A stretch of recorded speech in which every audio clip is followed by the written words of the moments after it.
Buenos días, bienvenidos todos. La señora Florentina Santiago, pues dándole la bienvenida al doctor So, que es nuestro expositor del día de hoy. Y bueno, doña Florentina, por favor, preséntelo. Ya estamos en vivo. Buenos días, Padiu Shirato. En la chichuni, chihuino di chaniti, bisacnano de afrodescendiente. En la chilavechi, winevel atu. Dani, saakayuni durila. Chiti chivela atu. Purtila akabe. Naveruni kabe. Feura que porti. Por color stica. Garuni sufrir cabe de discriminación. En allí se atichi cabelani. Shimodo. Useguro. Nesa para macadiga caerá cosa. Buenos días a todos. Hoy tenemos nuestro hermano, compañero So de Fundación Allá. Nos van a platicar sobre la discriminación racial que sufren no nada más los indígenas, toda la discriminación en términos de país y a nivel mundial. De todo el mundo el racismo es pan de cada día, pero tenemos que decirlo y que el gobierno y los gobiernos nos escuchen, que también somos seres humanos, traemos sangre en las venas y sangre no azul, pero sangre de muchos años atrás, y todavía hoy tenemos que dar nuestra palabra y que nos escuchen y no ser motivo de discriminación, a no invitar a la gente que a veces no nos entendemos por las lenguas, pero nos entendemos con las causas. Hoy vamos a escuchar aquí el hermano con mucho respeto y vamos a empezar a escuchar una ponencia. Para mi gusto, para mí, con todos mis compañeros, es muy importante. Muchas gracias. Muchísimas gracias a la compañera Florentina. Gracias al auditorio, gracias también a ustedes que estén detrás de cámara, haciendo un trabajo muy arduante. Quiero agradecer la invitación a este séptimo foro virtual permanente de perspectivas indígenas ante la nueva realidad presentado por el Parlamento Nacional Indígena de la Ciudad de México. Soy el doctor So Tumayaba, príncipe del noreste de Camerún, embajador líder mundial de la paz de los pueblos originarios de México para los países africanos y afrodescendientes. El tema que yo les estaré presentando hoy es afrodescendientes en las Américas, el racismo y la xenofobia. Siempre tengo una palabra clave que llevo conmigo. Los pueblos originarios y afrodescendientes de la tierra constituyen el puente que vinculan el pasado y el futuro de la humanidad. Los 9 millones de africanos que llegaron en las Américas entre 1492 y 1800 triplican el número de inmigrantes europeos durante la época. 2 millones más llegaron entre la supuesta abolición de la trata declarada por el gobierno británico en 1807, en mediados del siglo. Los Estados Unidos tienen la población negra más numerosa del hemisferio, casi 40 millones, pero solo en un estado, Mississippi. Esta sobrepasa el tercio del total de habitantes y la cifra incluye un buen número de personas que en otros lugares se consideran mulatos o pardos. Sin embargo, hay 7 condados, todos en el sur, 4 ciudades y cientos de pueblos donde los afrodescendientes constituyen más de 3/4 partes de la población. Aunque no existen datos específicos de manera consistente, Proporciones similares se pueden encontrar en las siguientes zonas de Hispanoamérica continental. Parte de los departamentos de Chocó, Narima, Bolívar y el archipiélago de San Andrés y Providencia en Colombia. La provincia de Esmeralda y el valle de Chota en Ecuador. Barlovento en Venezuela.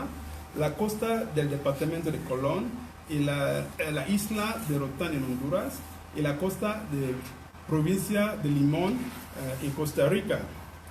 No es ningún secreto que el imaginario popular, África, es a menudo retratada como un continente sumido en la pobreza y el subdesarrollo, cuyos inmigrantes no tienen más remedio que intentar exiliarse del conflicto y la miseria.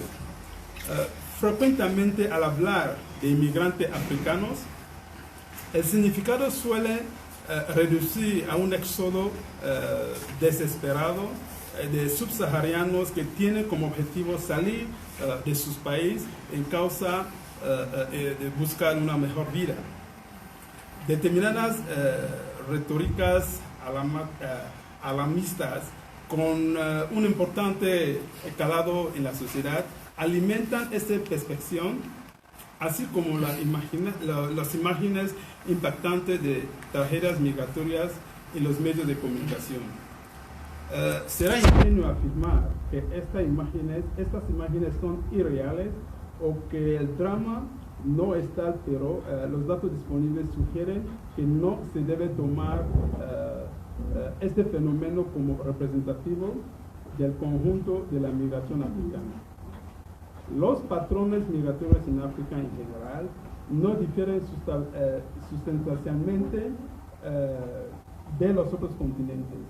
La mayoría de los africanos emigran hacia otros países por trabajo, estudios o circunstancias personales, y además lo hacen mediante causas legales, con visados y pasaportes válidos. En Estados Unidos viven más de 1 millón de inmigrantes subsaharianos. Canadá tampoco es un destino inusual. No cabe duda de que desde comienzo del siglo las migraciones desde África al resto del mundo han aumentado notablemente en términos absolutos. Hay en torno a 9 millones más de africanos fuera de su continente de origen. No obstante, la cifra apenas ha crecido un 5%, en detrimento de los migrantes intraafricanos. Este leve ascenso ha sido propiciado por el mayor porcentaje de africanos que han decidido marcharse en América del Norte. El racismo existe y es importante que lo expliquemos y evidenciemos, no solo porque cruza la cotidianidad y moldea las sensibilidades de las relaciones sociales, políticas y económicas de todos los sectores de la población, sino sobre todo porque el racismo es un criterio que establece los parámetros de inclusión y exclusión, de privilegios y opresión. Es la distribución social de la muerte, como una gráfica actuarial predice quién va a florecer y quién no. Este número dedicado a identidad, racismo y xenofobia en las Américas es más que bienvenido. Estos artículos y su presencia en destacados fortalecen el reconocimiento del racismo como un eje central de la organización social en las experiencias cotidianas y el entramado institucional. Aparecen además en un contexto en que las crecientes ideologías posraciales vienen a reforzar el proyecto racial de mestizaje, que ya ha hecho una buena tarea a deslegitimar la importancia del racismo. No viene al caso, aquí todos somos mestizos. Las ideologías posracial, como dice, son todas aquellas formas de pensamiento, discurso y acción que evaden y deslegitiman y buscan eliminar las diferencias raciales y sus efectos como tema y enfoque del conocimiento académico, de las luchas activistas, del debate público y de las políticas estatales. Ante estas estrategias postraciales que minimizan la relevancia de nociones de raza, operan por medio de relaciones de poder racializadas y que desde su negación del racismo rearticulan la desigualdad racial. La ideología del mestizaje había cimentado con estrategias similares un terreno de resistencia a la movilización política, social y académica alrededor del tema racial en México en el contexto semejantes en Latinoamérica. Este mestizaje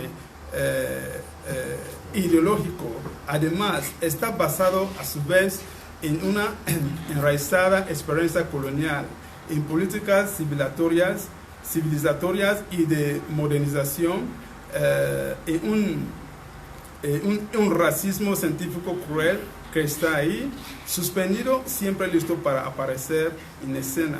En este contexto, no es de extrañar la escasa producción de investigación empírica y desarrollos teóricos sobre el tema del racismo en la academia mexicana.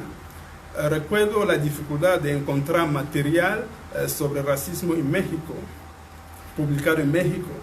Cuando llegué a México en 2004, al regreso a la Ciudad de México, después de hacer mi trabajo de campo desde 2005 a 2008 en los estados de Oaxaca, Guerrero, Veracruz y Chihuahua, ahora veo que tal vez fue una combinación de lo anterior y que años después, desde 2013 a 2016, realicé un giro entre Estados Unidos y Canadá. Me di cuenta que el mestizaje mismo, más que las limitaciones de infraestructura para ubicar y acceder a los textos, y mi experiencia como investigador, para demostrar estos puntos y de paso contribuir a la conformación de un corpus sobre el racismo en México, les presentaré los resultados de un primer esfuerzo por catalogar la investigación publicada en revistas académicas mexicanas, en particular los números especiales que, como este, representan la priorización de un tema relevante.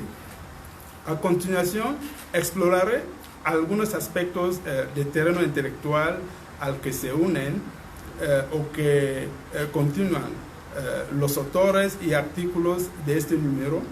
Y por último, resaltaré algunos de los retos que siguen pendientes en la academia mexicana en lo que respecta al desarrollo de estudios de racismo en México.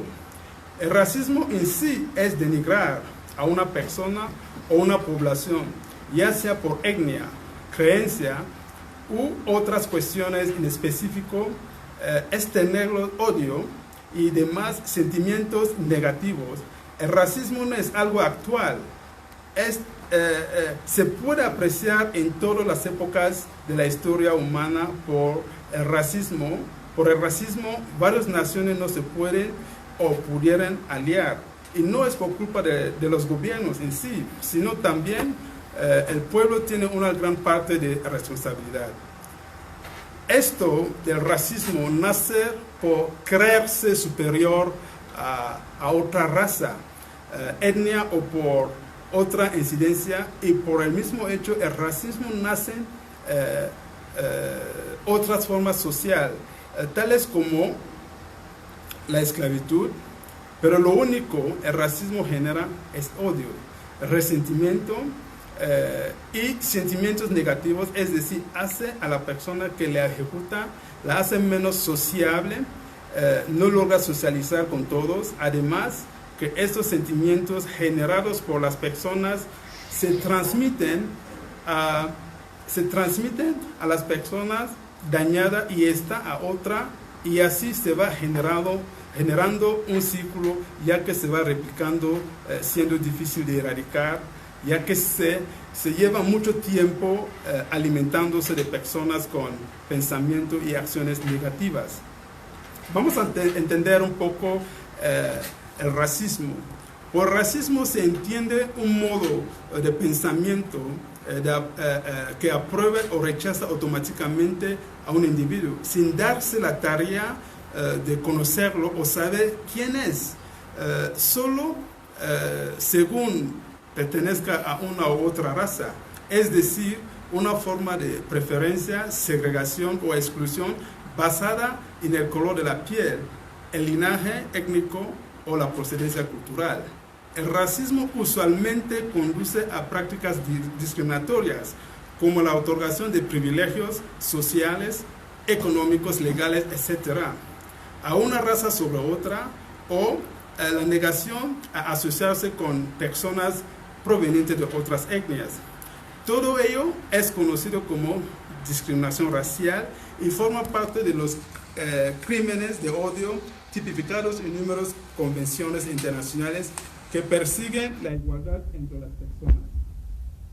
Eso se debe además a la larga historia de racismo que la humanidad ha protagonizado desde tiempos ancestrales y que alcanza momentos de verdadero terror en episodios como la esclavización del continente africano y sus descendientes por parte de los imperios europeos o la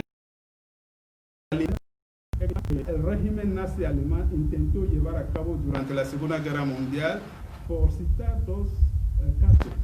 El racismo es un concepto muy emparentado con la xenofobia, aunque no son precisamente sinónimos.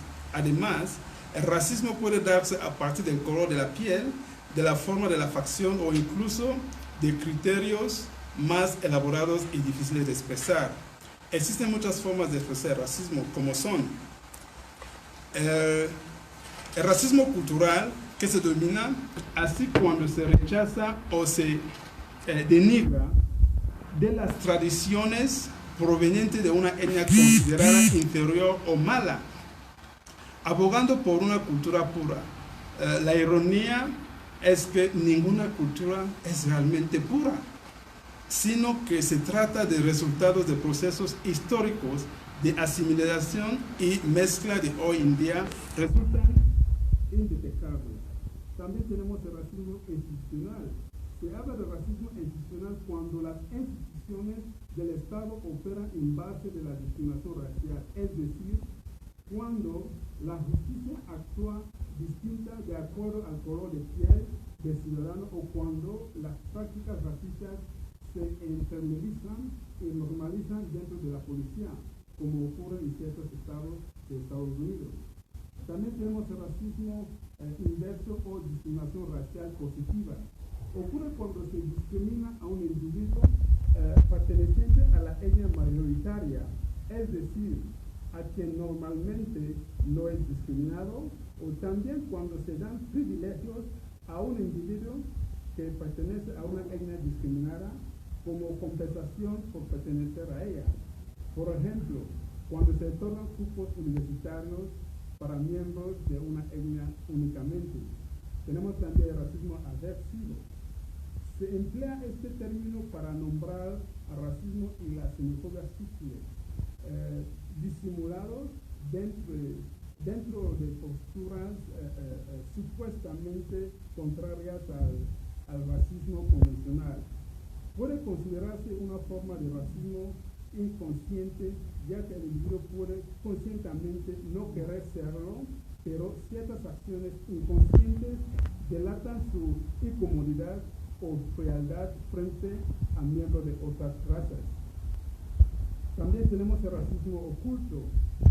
Es una forma discriminatoria no explícita que legitima y extiende el racismo de manera indirecta. A menudo sus argumentos de pseudociencias, de razones políticas o de juicios sociales que aparentemente no son racistas sino objetivos, pero esconden una forma de pensamiento excluyente. Podemos también retocar un poco el origen del racismo. Hay amplia documentación historiográfica en la que se puede demostrar el racismo es de muy vieja data, por lo que es de una de las formas de discriminación más antiguas que existen.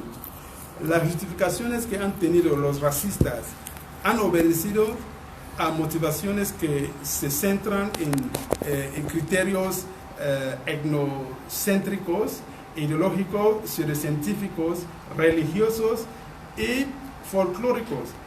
La suma de todas estas causas conforma la estructura del discurso racista, así como de sus argumentos y alegatos.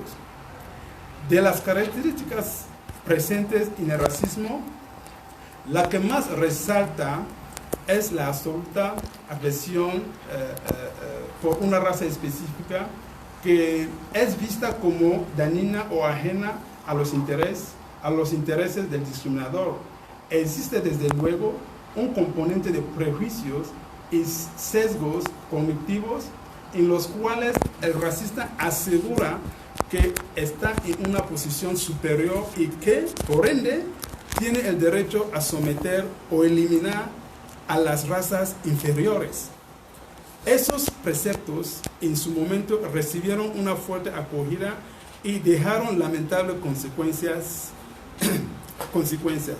Hay abundantes pruebas de que en la antigüedad el antisemitismo era algo común en los asirios, que los egipcios subyugaban a las etnias del África subsahariana y que incluso el mismísimo Aristóteles justificó en su política de la esclavitud la xenofobia y el machismo. También se sabe que en la Edad Media hubo odios de ese tipo. Sin embargo, el desprecio hacia un grupo racial diferente, tal y como se conoce actualmente, no adquirió su forma final hasta la edad de descubrimiento, es decir, a partir del siglo XVI. Para ese entonces se creyó que los indios y afrodescendientes no solo no eran personas, sino que incluso estaban por debajo de los animales. Por este motivo básico, se les sometió a la esclavitud durante la colonización europea, la cual sobrevivió en años posteriores como régimen de segregación racial. El racismo fue muy grave en unos países que en otros.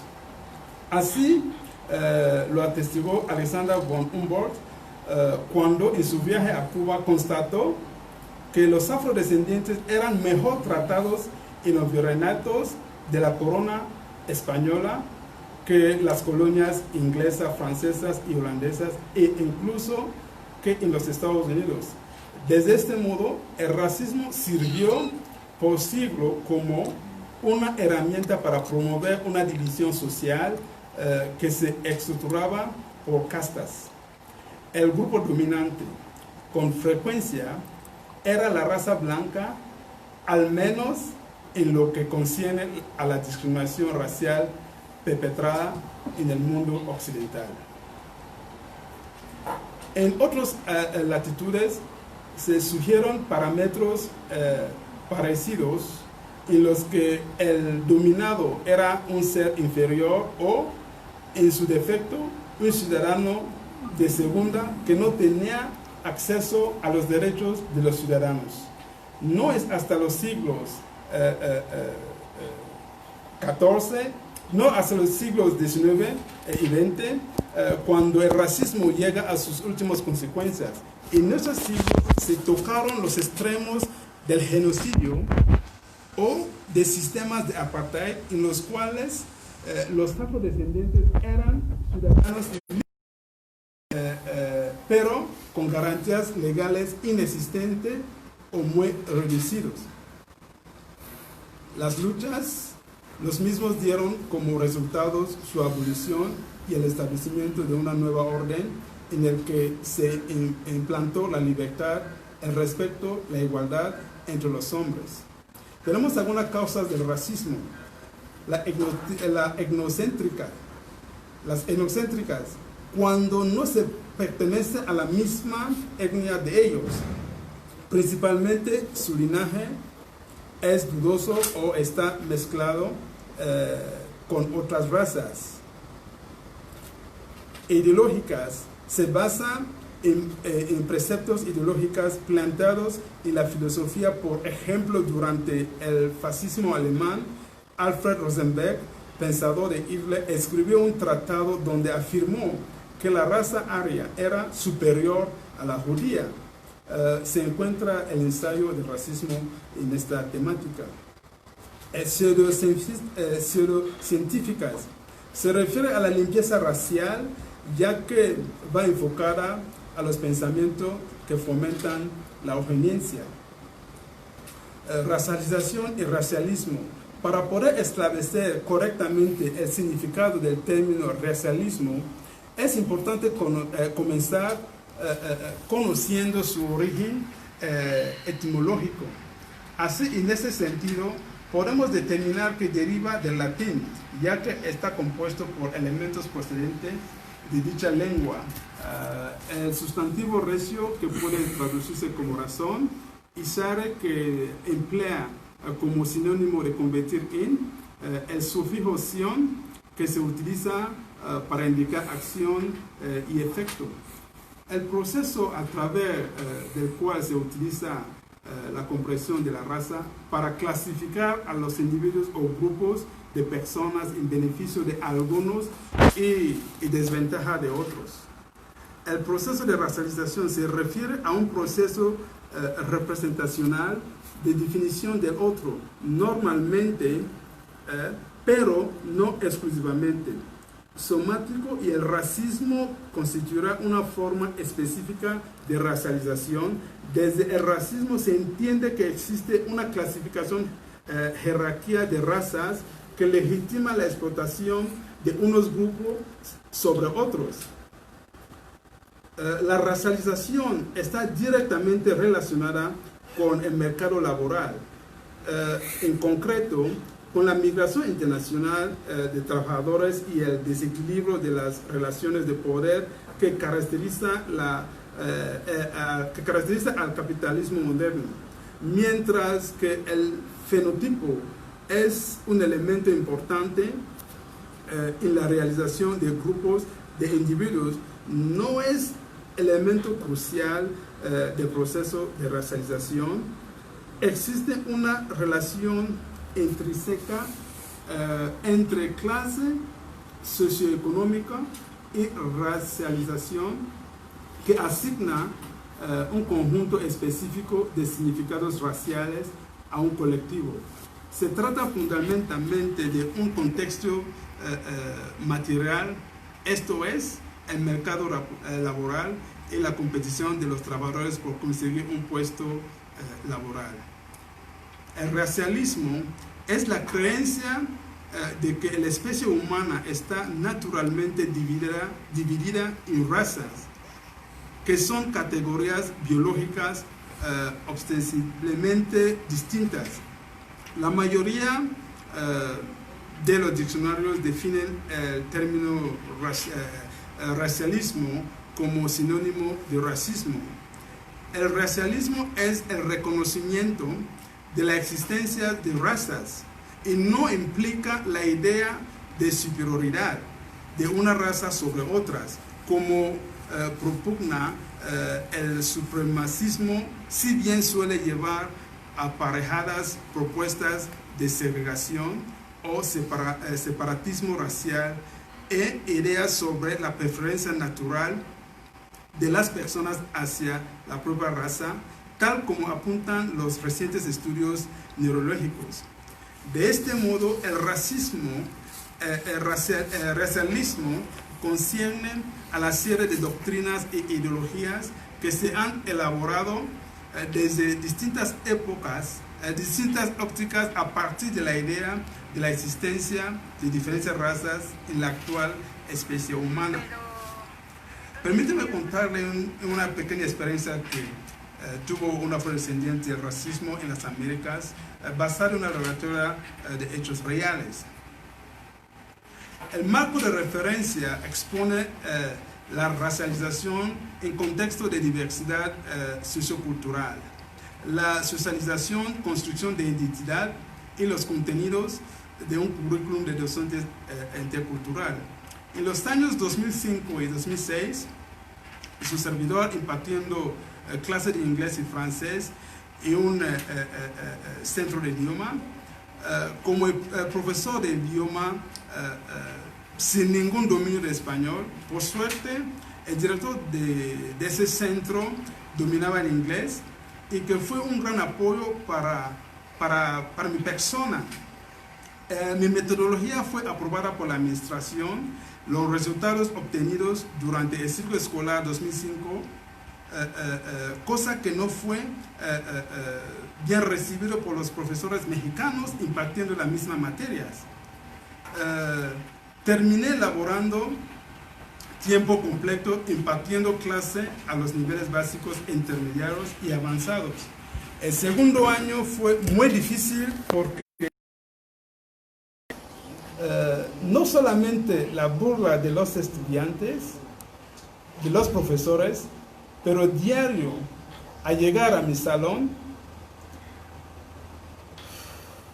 siempre encontraba en el pizarrón dibujo de un mono comiendo plátano y casi todos los alumnos en el salón con plátano tabasco haciendo gestos y gritos de monos. Ustedes pueden imaginar qué experiencia.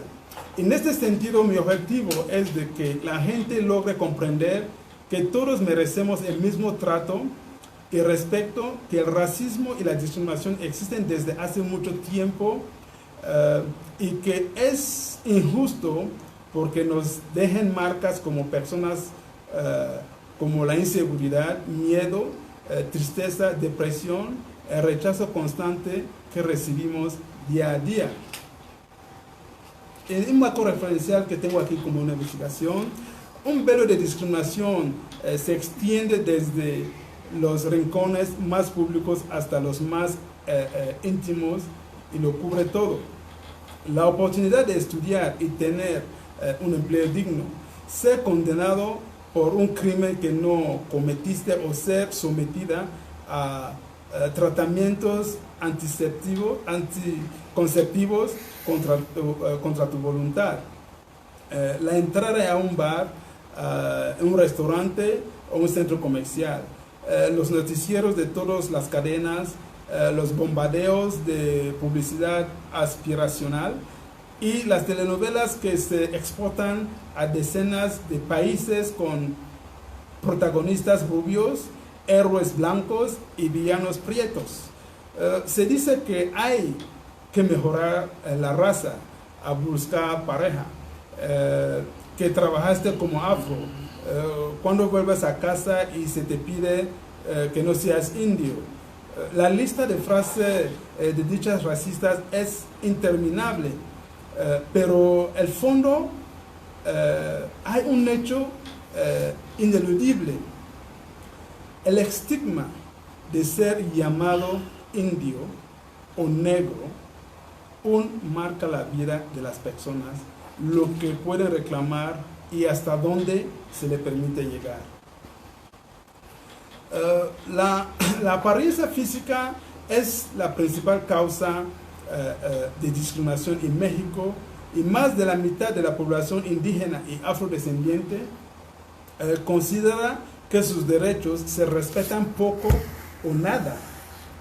De acuerdo con la última encuesta nacional sobre discriminación INADIS, la discriminación étnico-racial es estructural porque se funda en un orden social y en un orden de relación de poder que tiene antecedentes históricos en el país desde hace varios siglos y se reproduce de manera permanente en la sociedad, por lo que también sus efectos son estructurales.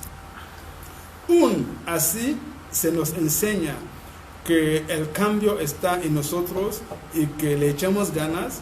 Se nos pide estar avergonzados de quienes somos, y eso nos confunde a tal grado que no dimensionemos en lo cotidiano lo que implica buscar ese ideal europeo blanco u occidental y nos frustramos. El racismo ya como un discurso y una ideología funciona en México desde el siglo XVIII, dándole todos los atributos negativos a las personas negroides o indígenas de América. El concepto de raza importado desde Europa y sin ninguna evidencia científica que lo respalde. Parte del aspecto físico, pero engloba además la historia, el origen, la lengua y la moral para justificar falsa superioridad y la dominación de unas personas sobre otras. Mientras el concepto de raza se ha desechado, el racismo ha mutado generaciones tras generaciones. Centros de investigaciones más prestigiosos del país, en asociación con organizaciones internacionales e instancias oficiales, han recolectado evidencias abrumadoras de los puntos de partida desiguales y los privilegios que emanan del racismo en México. Ser de piel más oscura implica tener un promedio de 2 años menos de escolaridad, menor ingreso, menor acceso a puestos directivos y menores probabilidades de mejorar la posición socioeconómica. Decimos que queremos combatir la pobreza, la desigualdad e incluso la violencia, pero no hemos hecho un análisis profundo de cómo la discriminación desempeña un papel en todos estos fenómenos. Cuestiona Alejandra Ans, presidenta del Consejo Nacional para Prevenir la Discriminación.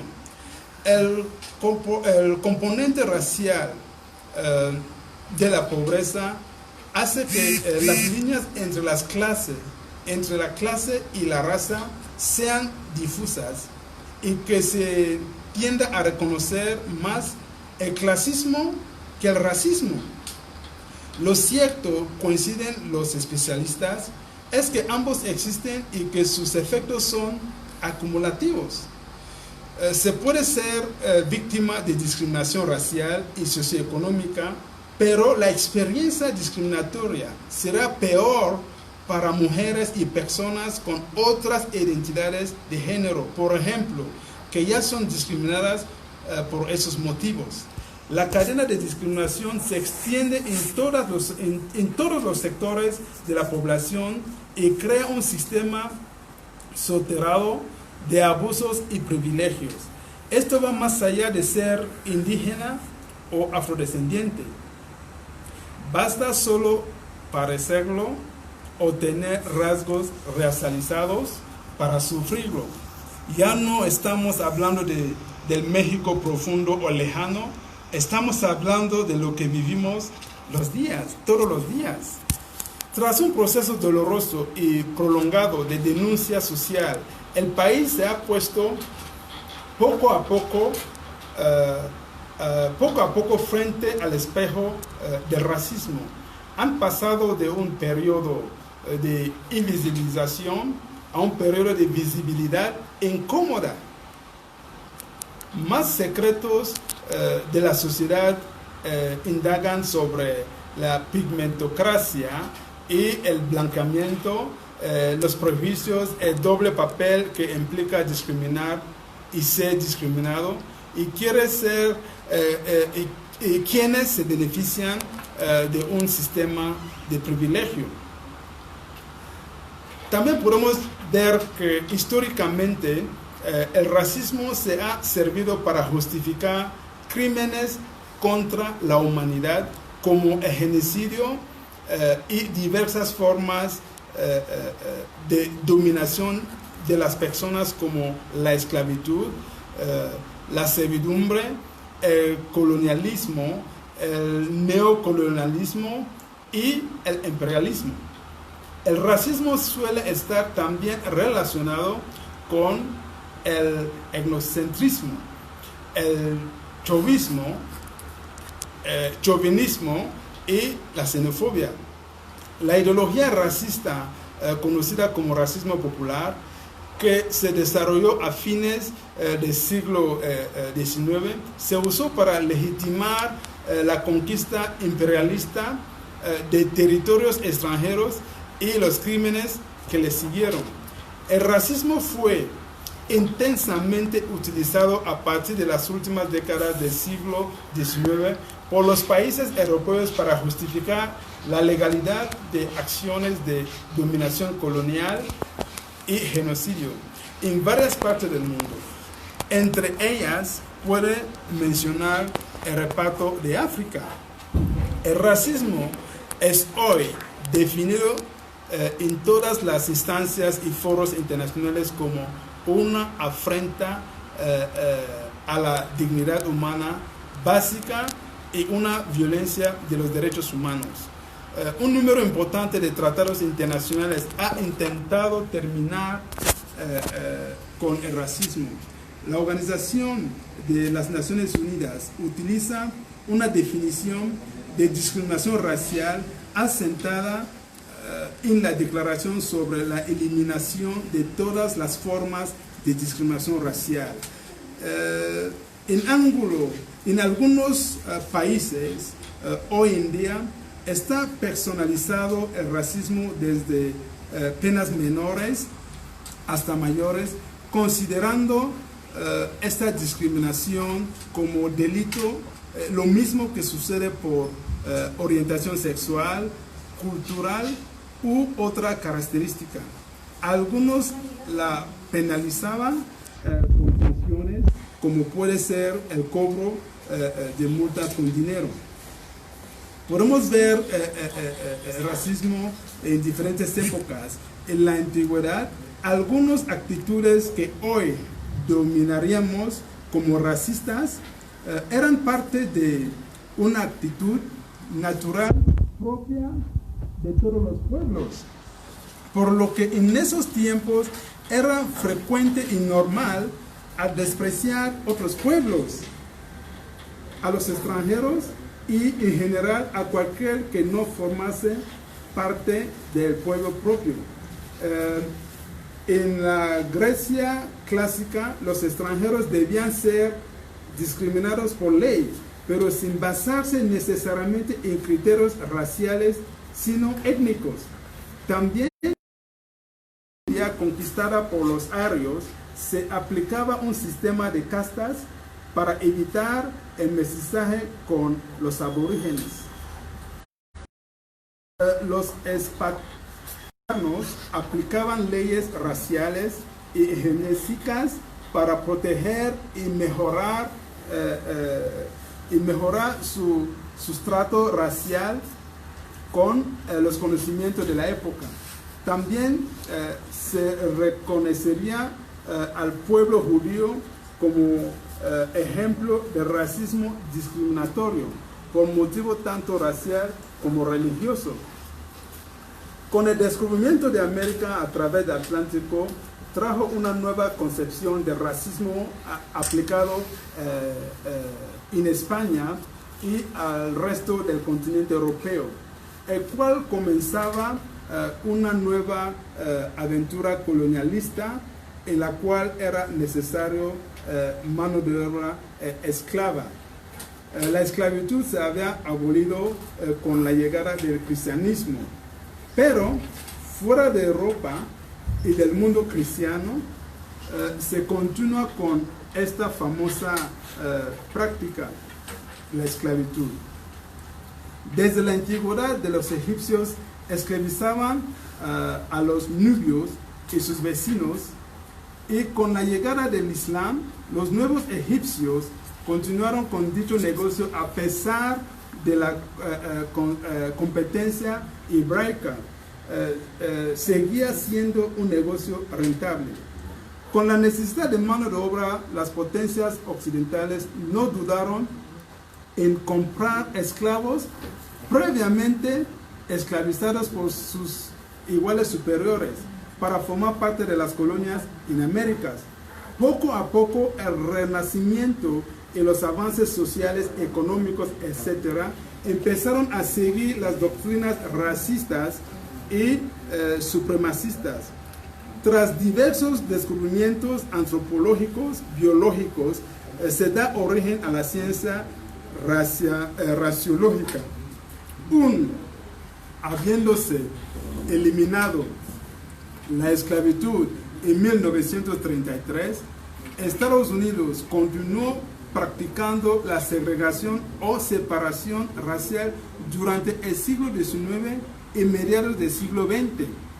La segregación racial es la separación de espacios, servicios y leyes para las personas de acuerdo a su descendencia.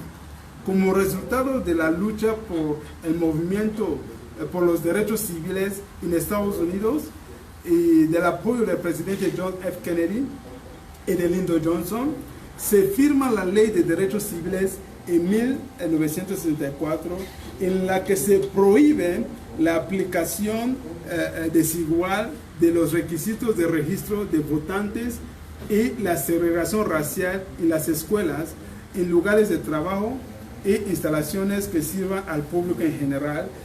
En 1965, la Ley de Derechos. Veremos un poco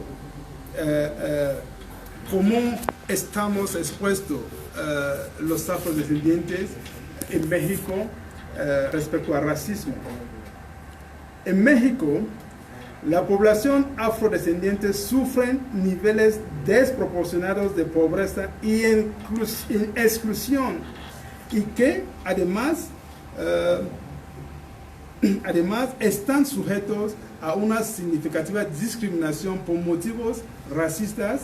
Se presentan en regiones de los estados de Guerrero, Oaxaca, Tabasco o Veracruz, donde asientan las comunidades más visibles de los afrodescendientes que, junto con los pueblos indígenas ahí establecidos, padecen altos índices de marginalidad económica y social que se hace patente en la falta de acceso a servicios básicos de infraestructura, educación y salud, así como el goce de otros derechos políticos, social y cultural. Tal cúmulo de circunstancias negativas colocan a esas poblaciones en una grave situación de vulnerabilidad social. Las ideas y actitudes que rechazan lo desconocido, a las personas distintas, extrañas o extranjeras, han existido siempre en todas las sociedades. El negro ha sido asociado con el salvajismo, luego con la rebeldía, la poca disposición al trabajo, también con la proclividad al relajamiento, la vagancia y hasta con el crimen. De la misma manera, los estereotipos han encasillado a los y las afrodescendientes como personas hipersexualizadas, dotadas solamente para desempeño físico, deportes o para la música y la danza, de manera de que se atribuyen a su naturaleza las condiciones en las que se ha desarrollado su vida, con lo que se omite explicar las razones políticas y económicas que sometieron a la población de origen africano en el pasado y que aún hoy en día la violentan. En la vida diaria, el racismo se expresa sobre todo en chistes, comentarios y frases que ridiculizan minusvaloran o desprecian a las personas por su tono de piel, su historia, su cultura, su tradición, su condición social. Frases como el negrito y el arroz, que clasifica como desagradable el tono de piel oscura, trabajar como negro, que refleja la condición de esclavo y sobreexplotación a la que estuvieron sometidos los pueblos africanos, Cena de Negros, que indica que las personas de este tono de piel se comportan de manera violenta o poco amable. Son algunos ejemplos de esas prácticas que muchas veces se reproducen de manera irreflexiva. Las ideas racistas dan lugar a la discriminación racial o racista. A las personas afrodescendientes se les maltrata, excluye y discrimina porque se ha extendido y generalizado una serie de estereotipos acerca de su origen, su condición y su apariencia. Estas creencias son resultado de prácticas de dominación de unos pueblos sobre otros que a lo largo de la historia han servido de justificación para el sometimiento, el maltrato e incluso el exterminio de unas personas o grupos de personas por su supuesta inferioridad basada en algunos de sus atributos fenotípicos y culturales.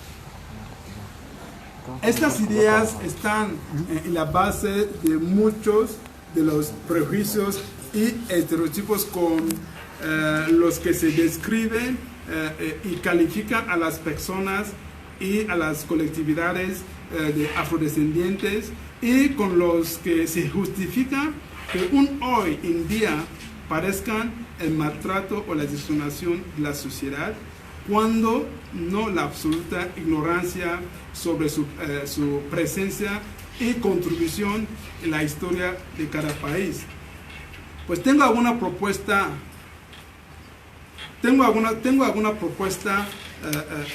respecto a los beneficios de los afrodescendientes. En el ámbito educativo está a través de la planeación y el diseño de los planes de estudios. Debe incluir contenidos que favorecen el reconocimiento de la diversidad cultural, poniendo énfasis en los aportes cotidianos de los pueblos indígenas y las comunidades afrodescendientes en la construcción de la nación. Para luchar contra de la discriminación y el racismo que padecen las personas afrodescendientes, es necesario combatir el silencio, la ignorancia y dar a conocer los testimonios y las experiencias de las y los miles de africanos y afrodescendientes que han contribuido en la construcción de la sociedad mexicana en el pasado y el presente.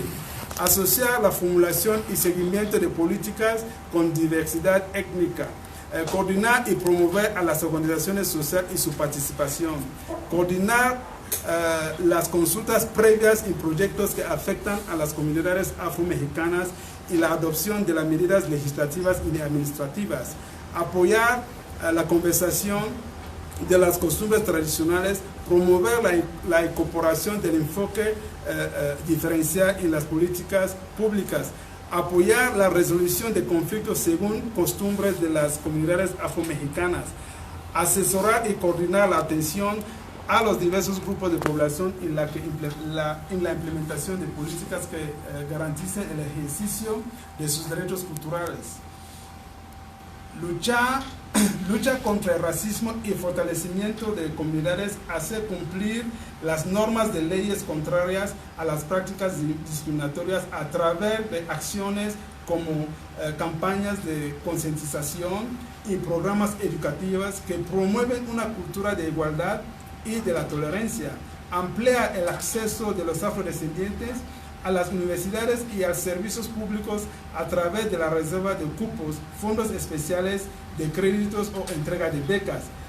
Participación en la toma de decisiones, promover la participación de los afrodescendientes de sus organizaciones durante todo el ciclo del proceso de definición de las políticas, desde diagnóstico y diseño hasta su evaluación. Involucrar la participación en todos los niveles de gobierno, desde el nacional hasta el local. Promover la presencia de afrodescendientes en instancias de decisiones. Inclusión y promoción de la igualdad. Desarrollar políticas de fortalecimiento de interculturalidad. considerar políticas de promoción de los afrodescendientes en los planes de desarrollo, implementar políticas de fortalecimiento de la interculturalidad en áreas como educación y salud, crear instituciones y mecanismos de promoción de la igualdad racial que actúan como coordinadores de políticas para afrodescendientes. En conclusión, la efervescente acción de los movimientos sociales en América Latina en la década de los 90, incluyendo a los afrodescendientes, tuvo efecto en las nacionales y contribuyó al impulso de políticas de reconocimiento de las diversidades culturales. Dichos avances son frutos de la acción de los gobiernos, de movimientos y organizaciones sociales y organismos internacionales que han trabajado en la lucha contra el racismo y la defensa de los derechos de la población afrodescendiente. En este contexto se han desarrollado diversas políticas dirigidas a los afrodescendientes en la región y se ha hecho un esfuerzo para su visibilidad en las estadísticas oficiales de los países, considerada una condición fundamental para la elaboración de políticas adecuadas y eficaces. Asimismo, se implementaron iniciativas para contabilizar los afrodescendientes y los censos demográficos. En este marco, ganan terreno los movimientos de la sociedad civil afrodescendientes que presionaron por igualdad de derecho y muestran la necesidad de políticas específicas, incluidas las de discriminación positiva o acción afirmativa. Teniendo en vista el logro del pleno goce del derecho de los pueblos afrodescendientes, el establecimiento de la igualdad racial en la sociedad y la mantención de una vida libre de racismo para todas las personas. Es evidente que todavía resta mucho por avanzar en institucionalidad y políticas para afrodescendientes, no solo en los países estudiados, sino en la región en su conjunto. Para alcanzar esto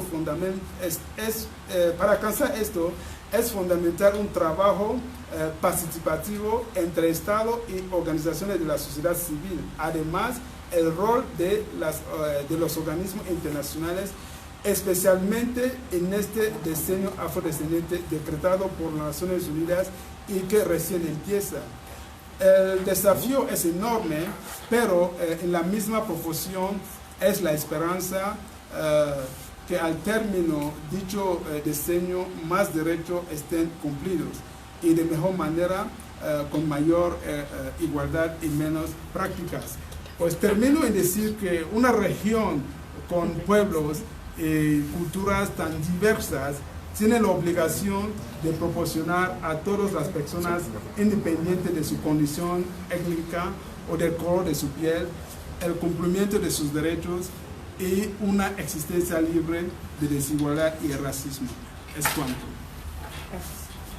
Pues ya escucharon y ya escuchamos muy atento la ponencia del doctor So y nos hace reflexionar en torno a los trabajos que está haciendo Parlamento Indígena de la Ciudad de México en marco de las fiestas de las culturas indígenas que estamos celebrando, que nos trae estar hablando estos temas que a veces encontramos y que nos lastima.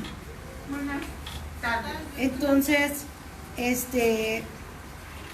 yo creo que este tipo de difusión nos queda muy claro a los pueblos indígenas que tenemos que hermanarnos y no ver y luchar contra este racismo, porque me llamó mucho la atención en una palabra que dijo el doctor, que los hermanos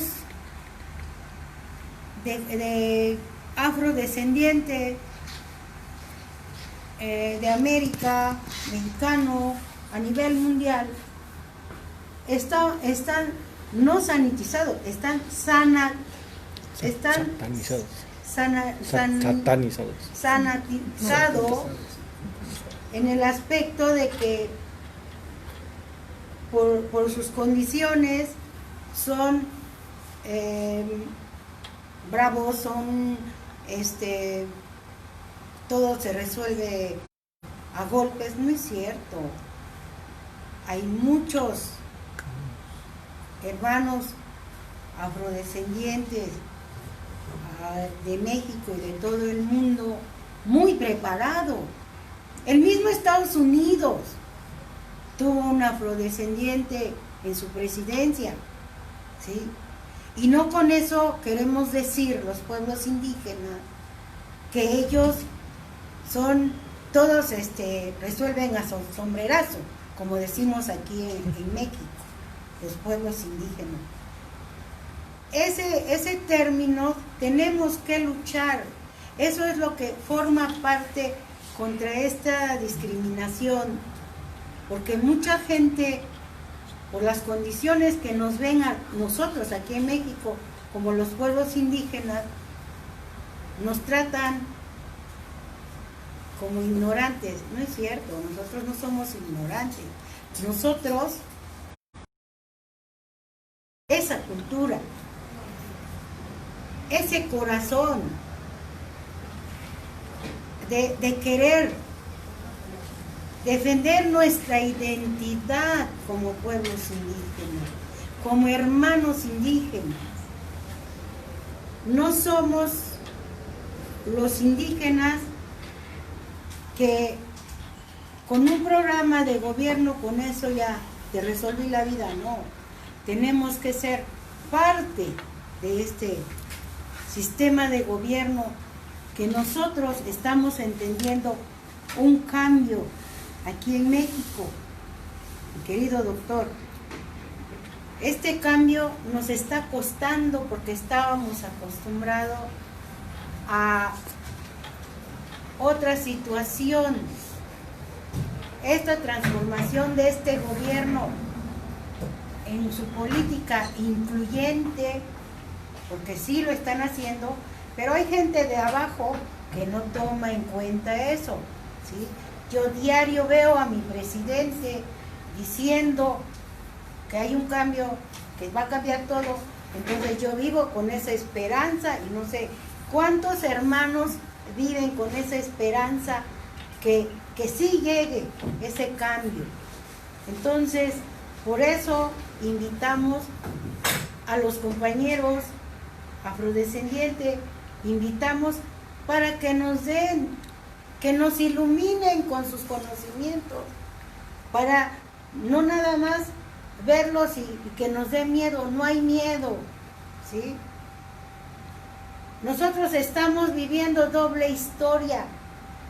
Esta enfermedad, esta pandemia, a todos, y no nada más a los indígenas, a los afros, a todos, pobres, ricos, el de más abajo le cambió la vida, ¿sí? Tenemos que volvernos a reeducar, hacer conciencia de que nadie es más ni nadie es menos, y que los que estén en las instancias donde el gobierno quiere cambiar las cosas, que hagan conciencia y que tengan esa sensibilidad de servir y no servirse de su espacio. Por eso hoy invitamos a los hermanos, invitamos a los abuelos, las compañeras de la tercera edad, a los pueblos indígenas, todo ese conocimiento que tenemos como pueblos, esa comunidad. Muchas veces hablamos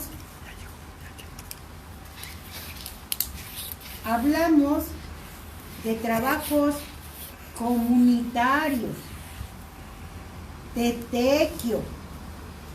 Yo estoy de acuerdo que lo digan los que lo dicen hacer, pero que vean desde dónde nace ese tequio, ¿Qué quiero decir cuando digo voy a hacer techo?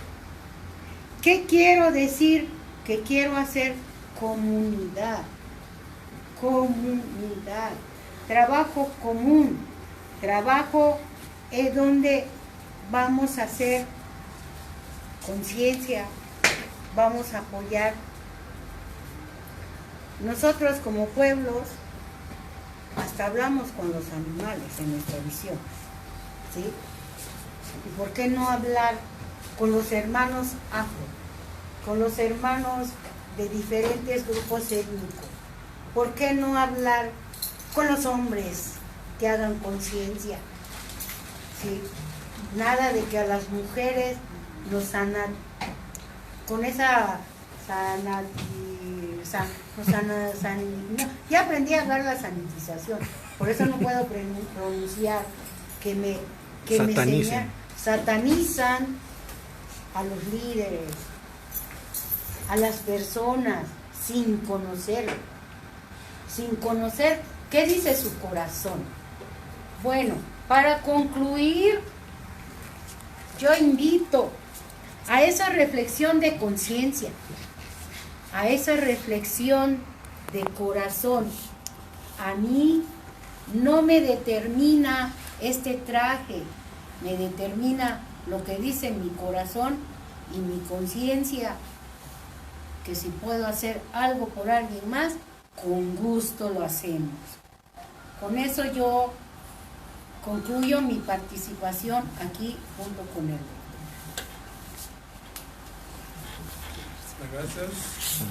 Gracias por esta invitación, gracias compañera Florentina, gracias también a la asistencia, gracias por esa apertura que para nosotros es muy grandioso, que tenemos esos espacios que son muy limitados para poder expresar lo que vivimos los afros y las comunidades indígenas, no nada más en México, pero en el resto del mundo. Qué bueno que pues se está realizando.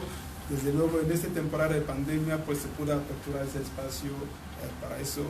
De verdad, muchas gracias compañera, y gracias a la audiencia, gracias Cicero, y gracias también a los que están aquí compartiendo el espacio con nosotros.